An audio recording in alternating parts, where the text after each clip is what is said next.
Hi everyone, welcome to another edition of Pele Yoetz.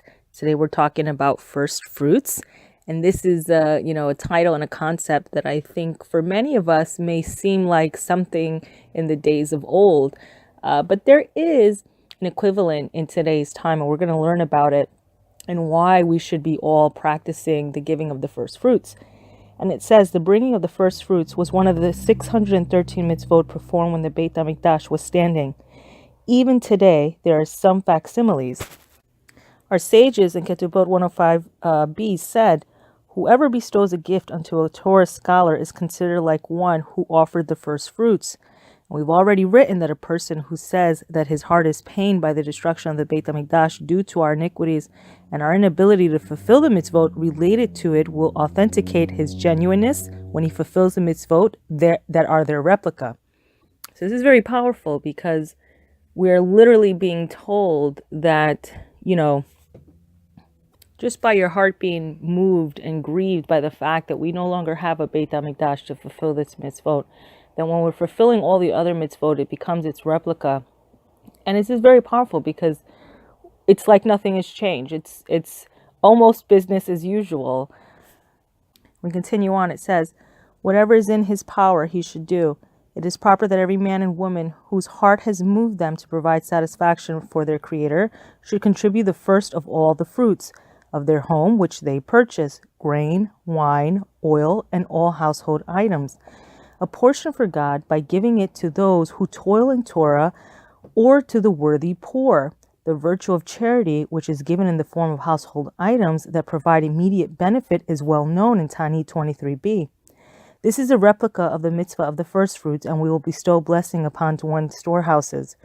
So this is really the importance of tzedakah and that first fruits, that tithing.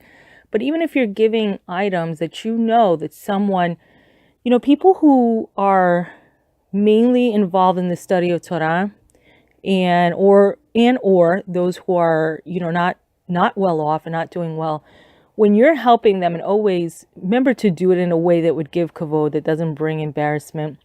When you give it to them and say, I had these extras, they're just going to go to waste. If you can please do me the favor and take them off my hand, kind of avoids the embarrassment that the other person and the shame the other person may feel by accepting them.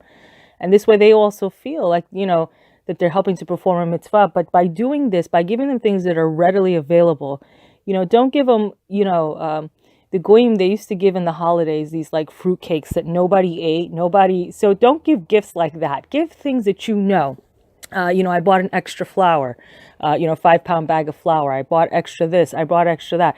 Things that that are going to be something that they can use because they don't have the funds to go out and purchase these things. Then it would be the equivalent of giving the first fruits.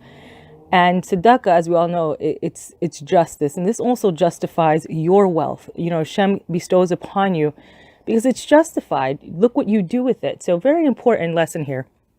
So as included in the mitzvah of the first fruits is that when a person wants to divide his sons so that some of them or only one of them will have his portion among those who sit in the Beit Midrash, and some of them or one of them who will engage in business in order to support his brothers who are devoted to Torah study, he should choose and make every effort that his firstborn be dedicated to God. A scriptural allusion to this is in Shemot 13:2, dedicate unto me all the firstborn. If one of the younger brothers is sharper, brighter, and quicker, and the firstborn son is not capable of becoming a Torah scholar, what should one do? Good will come in any case. Nevertheless, a father should make every effort that his firstborn son should become a Torah scholar. Besides the fact that it is fitting to dedicate to God the first of everything, there is another good reason. If his younger brother will be the Torah scholar, he will be more respected than his older brother. In addition, the older brother will be obliged to show respect for his younger brother who is the Torah scholar. Jealousy is harsh as the grave, for it brings a man to animosity and competition. However, when the firstborn is the Torah scholar, everything in its proper place, just as the ruby, sapphire, and diamond, each man will assume his position in peace. So in closing, we're just going to recap, and we see, we've seen this time and time again about separating this firstborn Because the firstborn son is really, he's supposed to be the leader. He's supposed to take on, and he's that next generation, and to lead the family really into the direction they should go, to lead that generation. Very important to have, it's great to have, if not one, all. Everyone should have at least one. And I pray that would be the case. I know that's, at this point, we can only pray to be zochet, to have such a wonderful thing happen. But think of the wonder and the blessing that it brings to that whole generation, that there is someone within their own family that if a problem arises, they can go to and get that advice and that wisdom.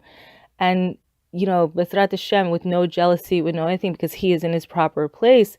And it's just the natural order of things. When the other children come, they feel like this is the way it's always been. They don't know another way, so there's not really any reason to have any jealousy.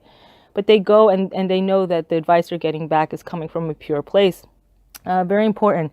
So, if you don't have any Torah scholars, I can tell you that Israel's flooded with Torah scholars to give to.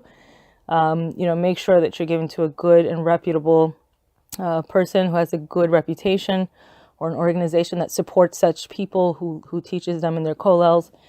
And you will also share in their learning. So maybe you don't have the time to go out because you're so busy working.